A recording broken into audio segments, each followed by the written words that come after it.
Il existe un silence que l'on ne trouve nulle part ailleurs. Un silence qui ne se situe pas dans l'absence de bruit, mais dans la présence à soi. Un silence que les plus grands sages de l'histoire ont cultivé comme un jardin secret, et que les milliardaires les plus visionnaires ont secrètement intégré dans leur quotidien, sans jamais en faire la publicité. Ce silence n'est pas un vide. C'est une plénitude. C'est peut-être même la compétence la plus méconnue et la plus sous-estimée de notre époque frénétique. Imaginez un instant le contraste. D'un côté, notre monde moderne, une cacophonie perpétuelle de notifications, de sollicitations, de flux d'informations incessants. De l'autre, ces femmes et ces hommes qui semblent accomplir l'impossible avec une sérénité déconcertante. Ils ne courent pas, pourtant ils vont plus vite. Ils ne forcent pas, pourtant ils obtiennent plus. Ils ne luttent pas, pourtant ils transforment la réalité autour d'eux. On les dit surdoués, géniaux, chanceux. Et si leur véritable secret n'avait rien à voir avec ce que nous croyons? Si leur force provenait non pas de ce qu'ils ajoutent à leur esprit, mais de ce qu'ils en retirent? Prenez un cadre qui travaille 14 heures par jour, toujours connecté, toujours réactif. Maintenant, observez un maître zen en méditation profonde. Lequel des deux vous semble le plus proche du fonctionnement d'un Steve Jobs, d'un Warren Buffett ou d'une Simone Veil? La réponse intuitive pourrait vous surprendre. Car ce n'est pas dans l'agitation que se niche la création, mais dans ces interstices de calme où l'intuition peut enfin se faire entendre.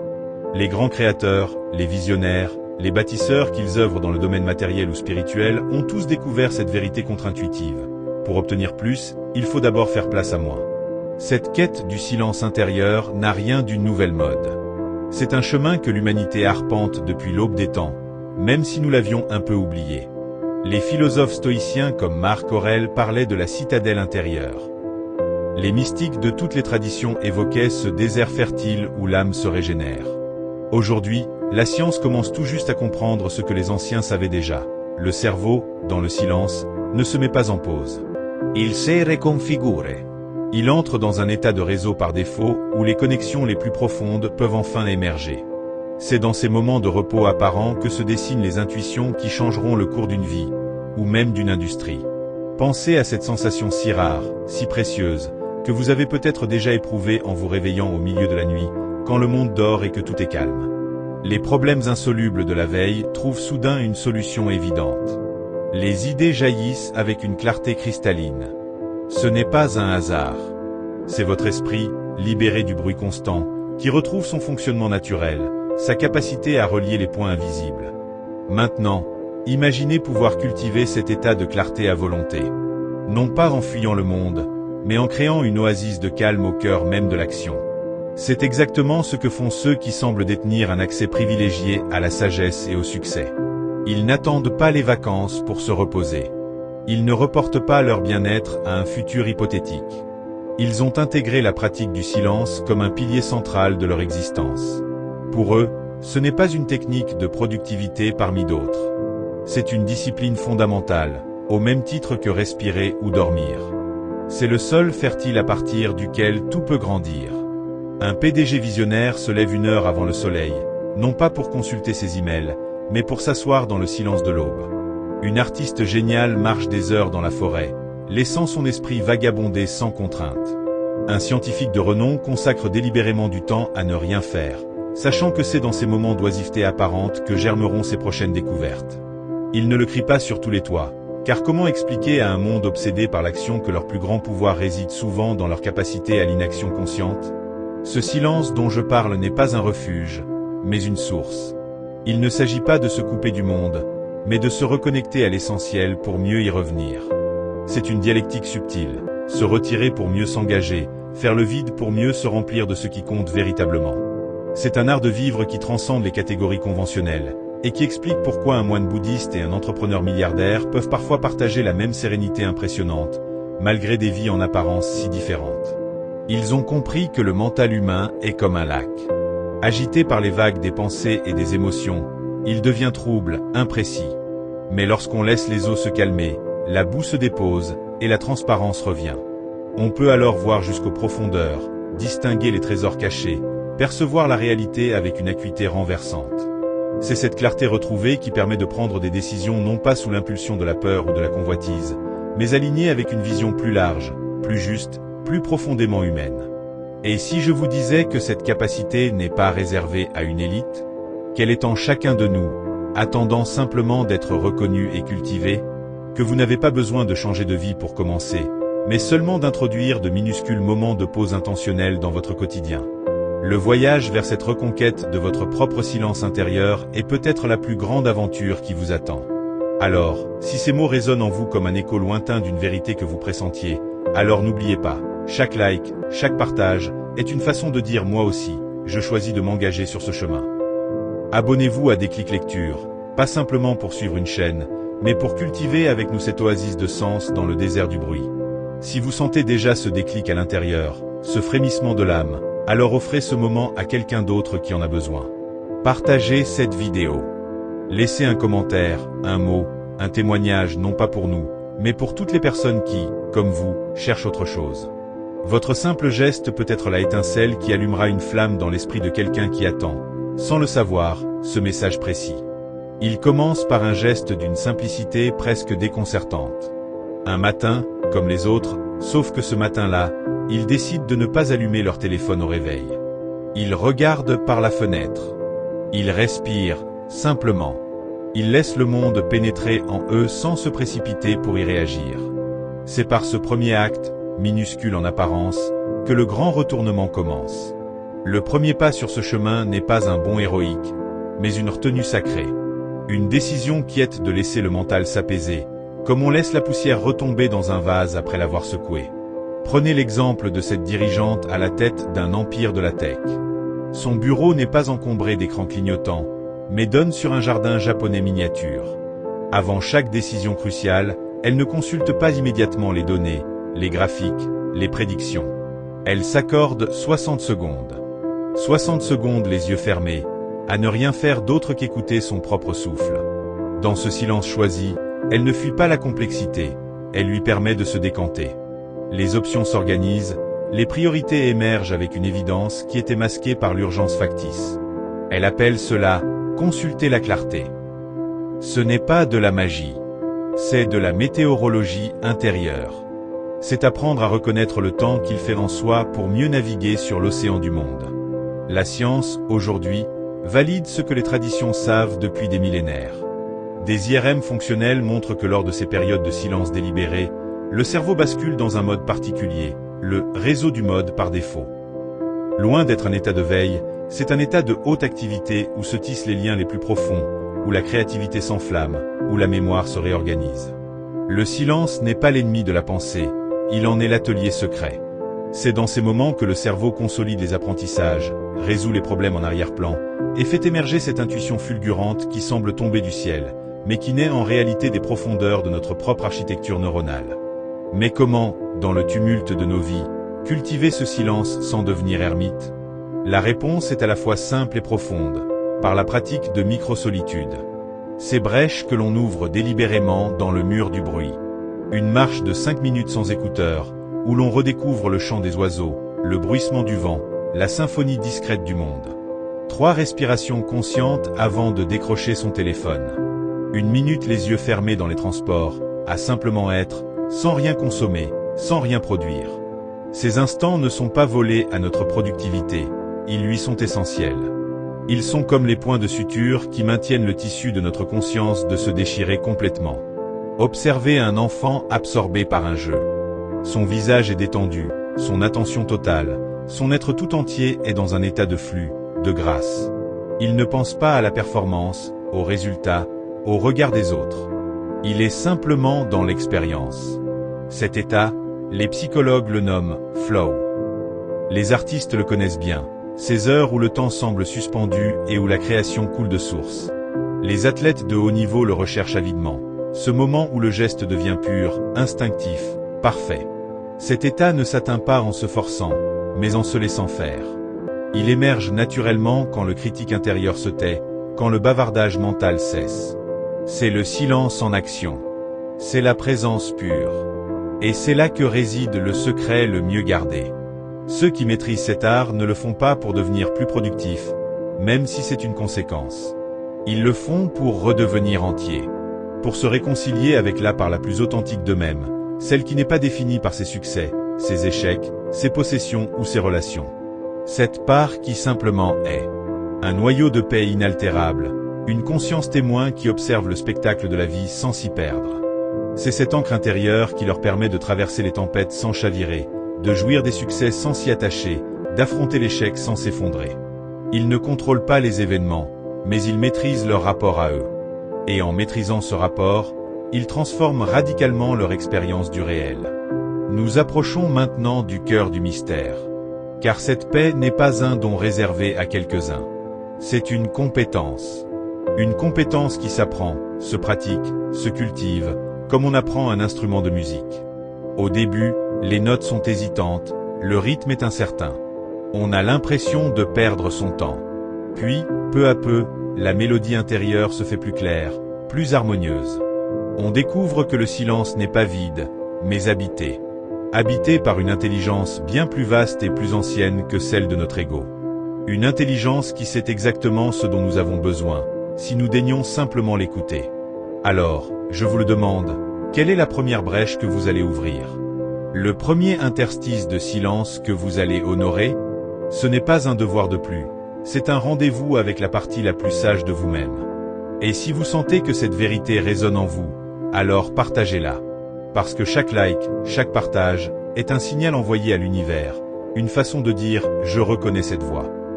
Abonnez-vous à Déclic Lecture pour continuer à explorer, avec nous, les territoires infinis de la conscience. Laissez un commentaire, tracez votre passage, non pas pour moi, mais pour tous ceux qui, comme vous, cherchent à retrouver leur boussole intérieure. Votre simple geste peut être la étincelle qui éclaire le chemin de quelqu'un qui marche encore dans l'ombre. Il arrive un moment où le silence cesse d'être une pratique pour devenir un état d'être. Un lieu intérieur où l'on peut se retirer même au cœur du chaos. Ce moment, c'est lorsque nous découvrons que nous ne sommes pas nos pensées. Nous ne sommes pas ce flot incessant de commentaires, de jugements, de souvenirs et d'anticipations. Nous sommes la conscience qui observe ce flot. Cette révélation est un séisme existentiel. Elle change tout. Imaginez, vous n'êtes plus emporté par le courant de votre mental, vous êtes la rive qui le contemple. Vous n'êtes plus l'acteur pris dans la tourmente de la pièce, vous devenez le spectateur tranquille assis dans le fauteuil de votre propre théâtre intérieur. Cette distinction, si simple en apparence, est peut-être la plus libératrice de toutes. Car si vous n'êtes pas vos pensées, alors vous n'êtes pas obligé de les croire. Vous n'êtes pas condamné à obéir à leurs injonctions souvent contradictoires et anxiogènes. Vous pouvez les accueillir, les observer avec bienveillance, et les laisser passer comme des nuages dans le ciel de votre conscience. Un ciel immense, immuable, toujours présent derrière les météores changeants de la pensée. Les grands sages le savent, votre véritable nature est ce ciel, pas les nuages. Les visionnaires l'ont appliqué. Ils ne se laissent pas hypnotiser par la tempête, ils attendent que les nuages se dissipent pour voir les étoiles, ces étoiles qui leur indiqueront la route à suivre. Prenons un exemple concret, vécu par tant de ceux qui ont emprunté cette voie. Une personne est confrontée à un échec cuisant. Son mental s'emballe. Tu n'es pas à la hauteur. Regarde, c'est la preuve. Tout est fini. Tu devrais abandonner. C'est le scénario catastrophe, la spirale descendante. Maintenant, observez la même personne ayant cultivé cette distinction fondamentale. L'échec survient. Les pensées négatives arrivent, inévitablement. Mais au lieu de s'y identifier, elle les accueille en disant « Ah, voilà la peur qui parle. Voilà le doute qui se manifeste. » Elle les nomme, les reconnaît, sans se confondre avec elles. De cette place de témoin, une nouvelle possibilité émerge. Cet échec est douloureux, certes. Mais il n'est qu'un événement, pas une condamnation. Que puis-je en apprendre? Quelle est la prochaine étape, plus sage, plus alignée? La situation est identique, mais l'expérience intérieure est radicalement différente. L'un est submergé, l'autre navigue. L'un se noie dans les vagues, l'autre apprend à surfer. C'est cette capacité à surfer sur les vagues de l'esprit qui est la marque des vies véritablement maîtrisées. Non pas une maîtrise de contrôle, mais une maîtrise de lâcher prise. Une confiance absolue dans le fait que, derrière les tempêtes émotionnelles, il existe en nous un noyau de paix inaltérable. Ce noyau, certains l'appellent l'âme, d'autres la présence, d'autres encore la conscience pure. Peu importe le nom. Ce qui compte, c'est de réaliser qu'il est là, en vous, en ce moment même. Il n'a jamais cessé d'être là. Il attend seulement que vous tourniez votre attention vers lui, comme on tourne son visage vers le soleil. Comment opérer ce retournement? Par la pratique la plus simple et la plus profonde qui soit, l'attention au présent. Le moment présent est la porte d'entrée vers cette conscience silencieuse. Pour une raison très simple. Le mental ne peut exister que dans le passé ou le futur. Il rumine ce qui a été, il anticipe ce qui sera. Mais il ne peut jamais véritablement habiter l'instant présent. L'instant présent, lui, est toujours silencieux. Il est toujours neuf, vierge, débordant de vie. Portez votre attention sur la sensation de votre respiration, ici et maintenant. Sur les sons qui vous entourent, sans les étiqueter. Sur la simple sensation d'être vivant. Que se passe-t-il? Le bavardage mental s'éloigne, un espace s'ouvre. Un espace de silence et de paix. Vous êtes entré dans la conscience sans penser. Ce n'est pas un état de transe ou d'absence. C'est un état de vigilance accrue, d'hyperprésence. Les couleurs sont plus vives, les sensations plus nettes, l'intuition plus fine. C'est l'état dans lequel un compositeur entend la mélodie parfaite qui lui échappait depuis des semaines. C'est l'état dans lequel un entrepreneur perçoit soudain l'opportunité invisible aux yeux de tous. C'est l'état dans lequel un parent trouve la réponse juste et aimante face aux larmes de son enfant. Ils ne sont pas partis ailleurs. Ils sont, au contraire, si profondément ancrés dans l'ici et maintenant que leur intelligence la plus vaste peut s'exprimer. L'ancrage dans le présent est un muscle qui se travaille. Il commence par des micro-pratiques tout au long de la journée. En buvant votre café, soyez pleinement présent à son arôme, à sa chaleur, à son goût. En marchant vers votre voiture, sentez le contact de vos pieds sur le sol, l'air sur votre peau. En écoutant quelqu'un, soyez totalement avec lui, sans préparer votre réponse dans votre tête. Chaque instant de pleine conscience est une petite victoire. C'est une goutte d'eau qui, répétée, creuse la pierre la plus dure de nos conditionnements. C'est un filtre que vous installez dans votre perception, et qui, jour après jour, retient les impuretés du bruit pour ne laisser passer que le cristal de l'essentiel. Les obstacles, bien sûr, sont nombreux. Le plus grand s'appelle l'ego. L'ego est cette construction mentale qui croit être séparée du reste de l'univers. Il se nourrit de dramas, de conflits, de passé et de futur. Le silence et la présence le menacent de dissolution. Aussi, il résiste. Il vous distraira avec des soucis, des projets, des regrets. Il vous persuadera que c'est trop simple, pas pour vous, une perte de temps. Reconnaissez cette résistance pour ce qu'elle est, la peur de l'ego de perdre son emprise. Accueillez cette peur, elle aussi, avec bienveillance. Elle est le dernier rempart avant la libération. Car c'est bien d'une libération dont il s'agit. La libération de la tyrannie du mental conditionné. Ceux qui goûtent à cette liberté décrivent souvent un sentiment de légèreté immense. Les problèmes ne disparaissent pas, mais leur poids relatif change. Ils deviennent des défis, des jeux, des occasions d'évolution, et non plus des menaces existentielles. Une joie profonde, indépendante des circonstances extérieures, commence à sourdre. Ce n'est pas un bonheur euphorique et fugace, c'est une paix joyeuse, un contentement fondamental. Vous réalisez que vous aviez cherché toute votre vie à l'extérieur ce qui résidait en vous depuis le début. Cette transformation n'est pas linéaire. Certains jours, le silence sera facile, naturel. D'autres jours, il sembla inaccessible, noyé sous les vagues agitées des préoccupations. C'est normal. L'important n'est pas d'atteindre un état permanent de grâce, mais de cultiver une relation de plus en plus intime avec cette part silencieuse de vous-même.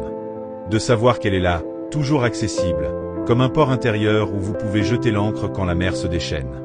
Nous approchons maintenant d'un tournant.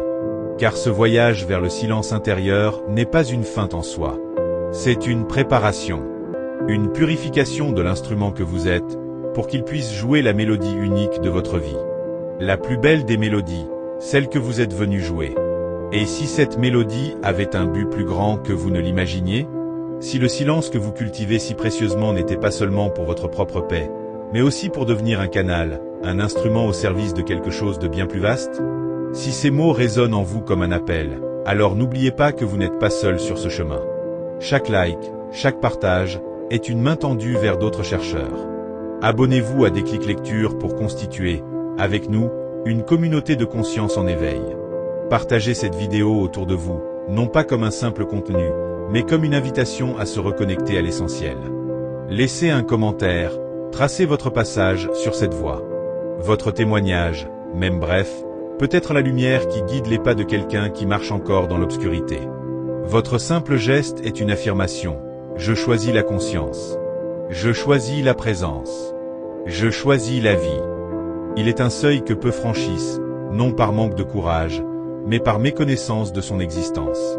Un seuil où le silence intérieur cesse d'être un refuge pour devenir un lieu de naissance. On ne se contente plus de se retirer du monde pour trouver la paix. On commence à porter la paix dans le monde.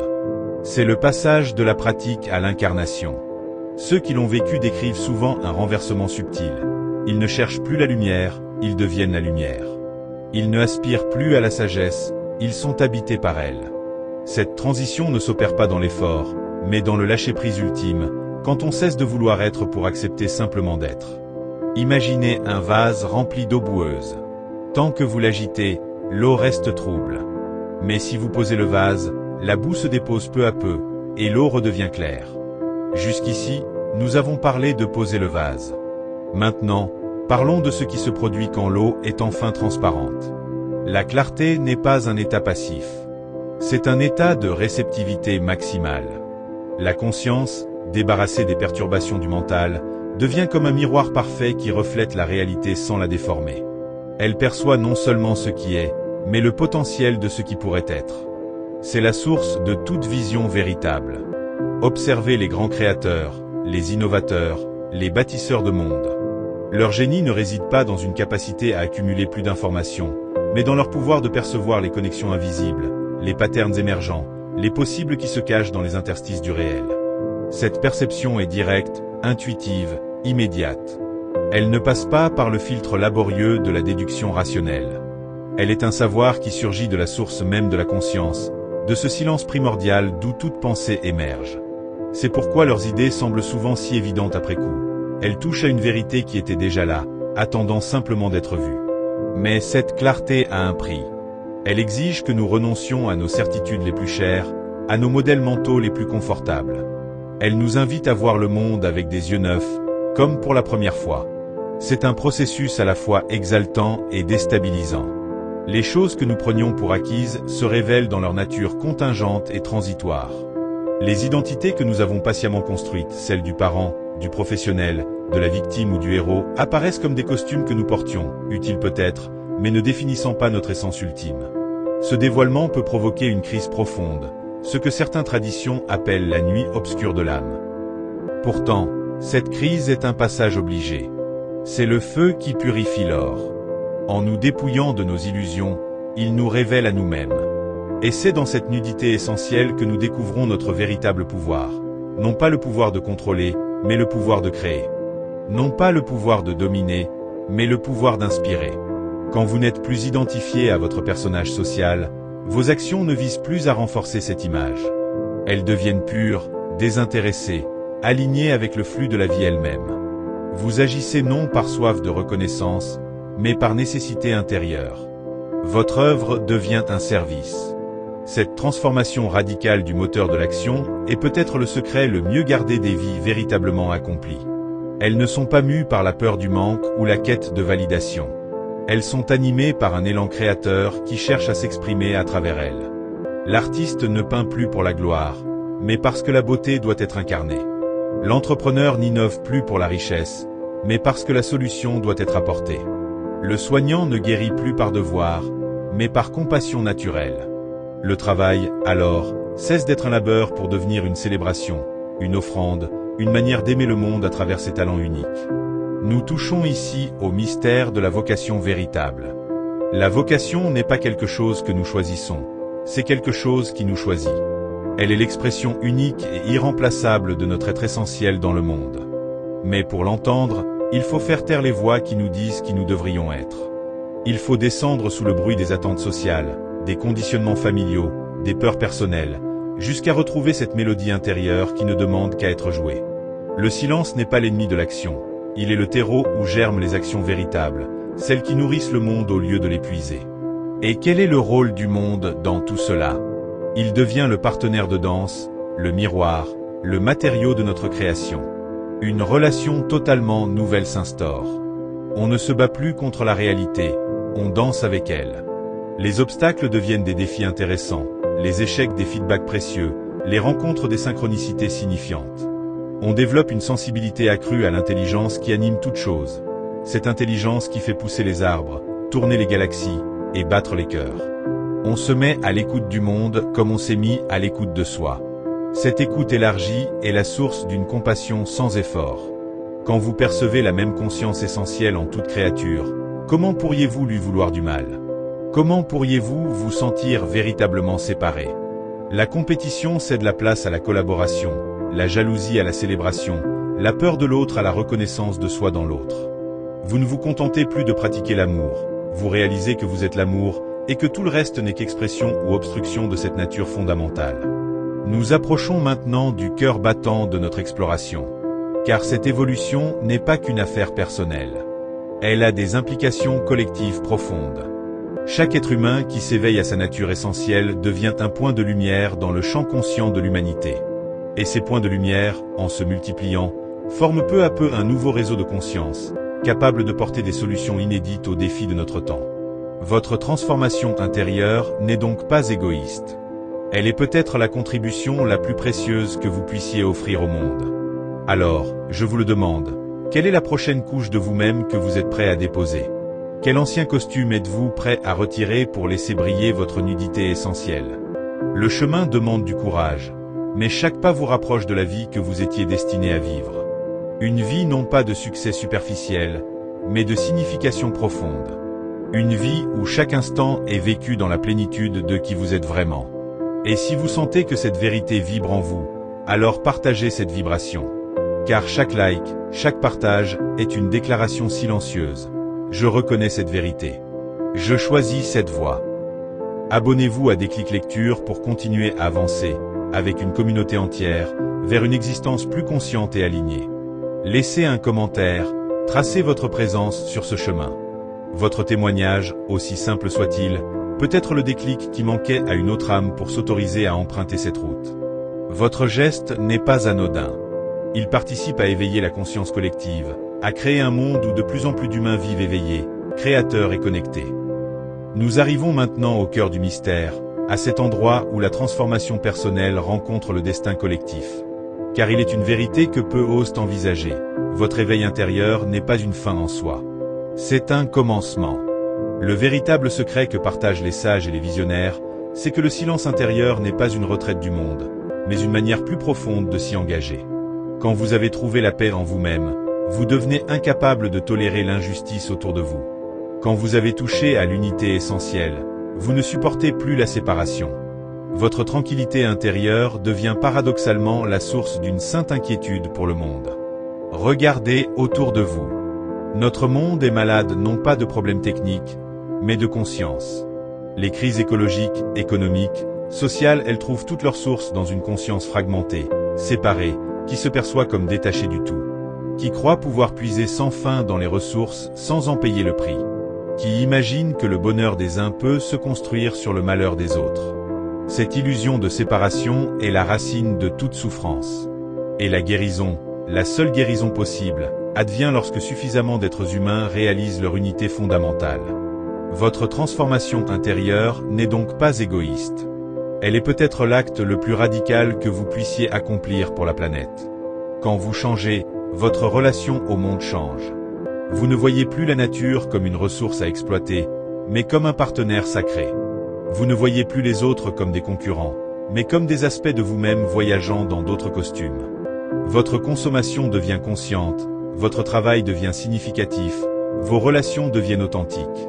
Vous arrêtez de contribuer aux problèmes et vous commencez à incarner les solutions. Sans effort, naturellement, simplement parce que vous ne pouvez plus faire autrement. C'est cela, la véritable intelligence collective. Non pas la somme des égos individuels, mais l'émergence d'une conscience unifiée qui s'exprime à travers des millions de canaux humains. Les plus grands innovateurs sociaux, les entrepreneurs à impact, les artistes engagés, ils ont tous traversé ce même passage. Ils ont d'abord fait le voyage intérieur. Ils ont trouvé leur ancre dans le silence. Puis, de cette place centrée, leur action dans le monde est devenue non plus une réaction aux problèmes, mais l'expression naturelle de qui ils sont. Leur œuvre n'est plus séparée d'eux-mêmes. Elle coule de leur être comme une rivière coule de sa source.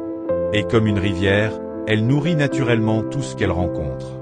Ils ne luttent pas contre l'obscurité, ils allument des lampes. Et chaque lampe allumée rend l'obscurité moins dense. Nous touchons ici au principe le plus puissant, l'action inspirée. L'action qui ne naît pas de la peur, du devoir ou de la culpabilité, mais de l'amour et de la créativité. L'action qui est juste, parce qu'elle émane d'un cœur aligné. Ce type d'action a une qualité vibratoire différente. Elle ne résiste pas, elle transforme. Elle n'impose pas, elle inspire. Elle ne divise pas, elle rassemble. Quand vous agissez à partir de cette place, vous ne dépensez pas votre énergie, vous la multipliez. Chaque geste devient une semence de conscience qui germera dans des terres que vous ne visiterez jamais. Votre influence devient géométrique, bien au-delà de ce que votre mental pourrait calculer. Mais comment distinguer l'action inspirée de la simple impulsion égotique? Le corps vous le dira. L'action inspirée s'accompagne d'un sentiment de paix profonde, même face aux défis les plus grands. Elle peut comporter de l'inconfort, mais pas d'agitation intérieure. Elle vous remplit d'une énergie claire, comme si vous étiez porté par un courant plus grand que vous. À l'inverse, l'action égotique s'accompagne souvent de tension, de précipitation, du besoin de prouver quelque chose. Elle épuise plus qu'elle n'enchante. Apprendre à faire cette distinction est crucial. C'est le passage de l'adulte réactif à l'adulte créateur et conscient. Et que faire des doutes, des moments où l'on ne sait plus, où l'on se sent perdu? Les intégrer. En faire des alliés. Le doute n'est pas l'ennemi de la foi, il en est le test de vérité. Il vous invite à creuser plus profond, à trouver une certitude qui ne dépende plus des circonstances extérieures. Les périodes d'obscurité font partie du voyage. Elles vous enseignent la persévérance, l'humilité, la confiance qui persiste même quand les preuves font défaut. Celui qui n'a jamais douté n'a jamais vraiment cru. Il a seulement répété des certitudes empruntées. Nous approchons maintenant du seuil ultime. Car cette transformation que nous décrivons n'est pas réservée à une élite. Elle est le prochain saut évolutif de l'humanité. Nous sommes appelés à passer d'une humanité adolescente, centrée sur elle-même, à une humanité adulte, consciente de sa place dans le cosmos et de sa responsabilité envers le grand tout.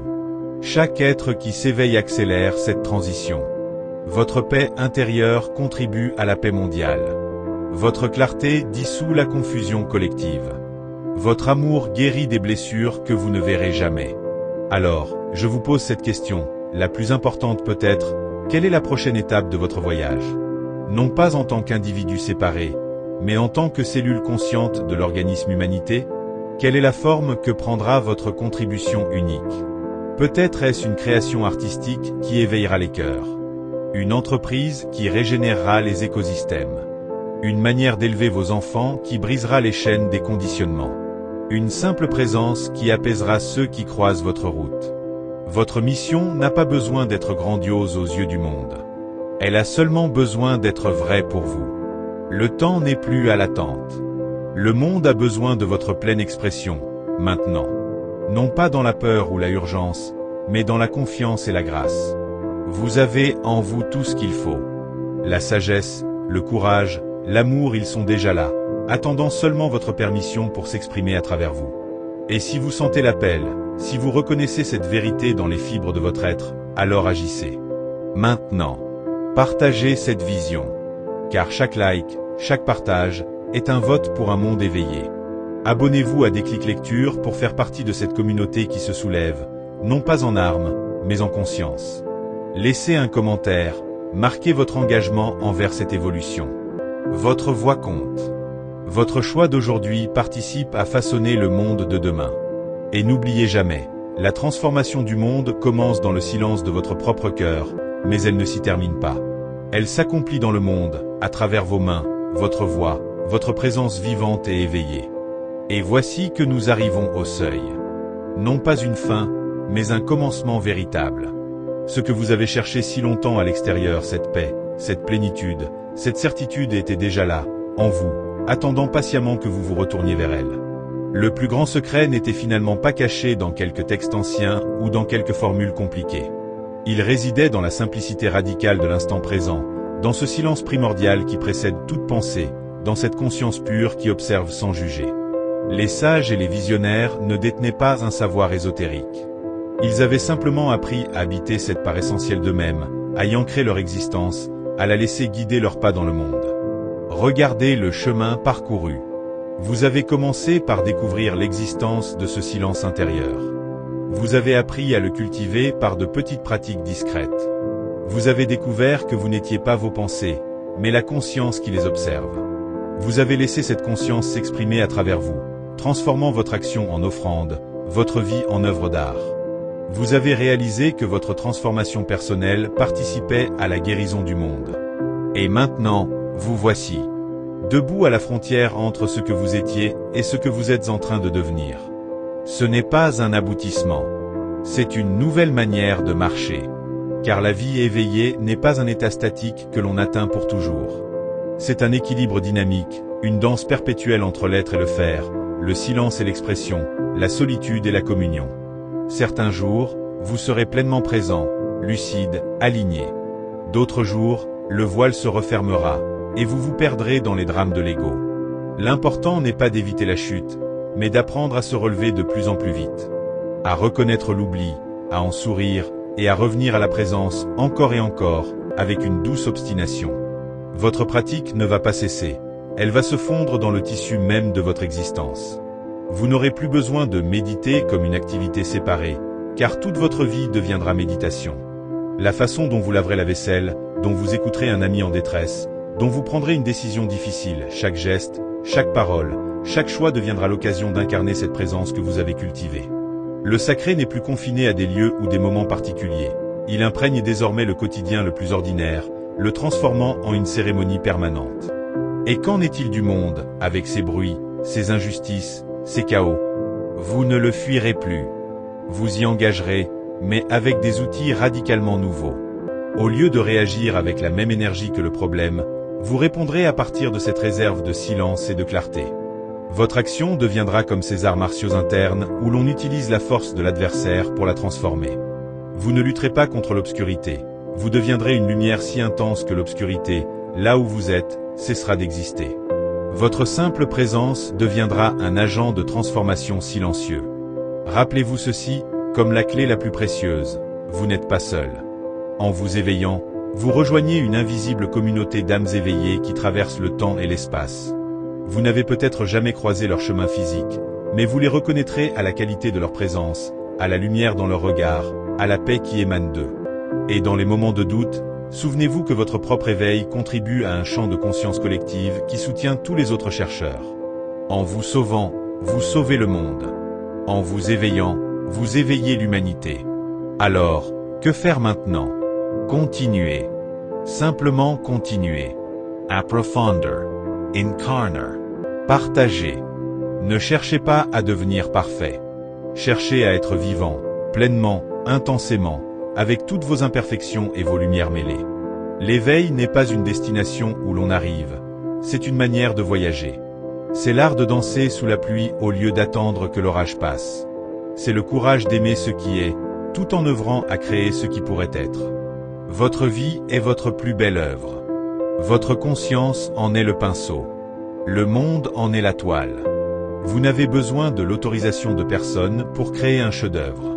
Vous n'avez besoin d'aucun diplôme, d'aucun patrimoine, d'aucun titre. Vous n'avez besoin que de ce qui est déjà en vous, cette présence silencieuse, cette conscience aimante, cette créativité éternelle. Alors, oui, le voyage formel s'achève ici. Mais le vrai voyage, le vôtre, ne fait que commencer. Et il durera autant que votre souffle, et peut-être au-delà. Prenez ce que vous avez reçu. Faites-le vôtre. Transformez-le. Puis, offrez-le au monde, non pas comme une doctrine, mais comme un témoignage vivant. Comme une invitation discrète à se réveiller. Et si ces derniers mots résonnent en vous comme un appel auquel vous voulez répondre, alors laissez une trace de votre passage. Un like, pour ancrer cette intention dans le monde numérique. Un partage, pour tendre la main à un autre chercheur de vérité. Un commentaire, pour dire je suis là, moi aussi je chemine. Abonnez-vous à Déclic Lecture, pour que cette communauté de conscience éveillée continue de grandir et de rayonner. Votre geste n'est pas trivial. Il est un sceau que vous apposez sur votre propre engagement à vivre éveillé. Il est le premier pas de la prochaine phase de votre voyage. Merci d'avoir voyagé jusqu'ici. Maintenant, fermez les yeux un instant. Et écoutez. Écoutez ce silence qui palpite au cœur de toute chose. Il vous attendait. Il vous attend toujours. Il est votre maison.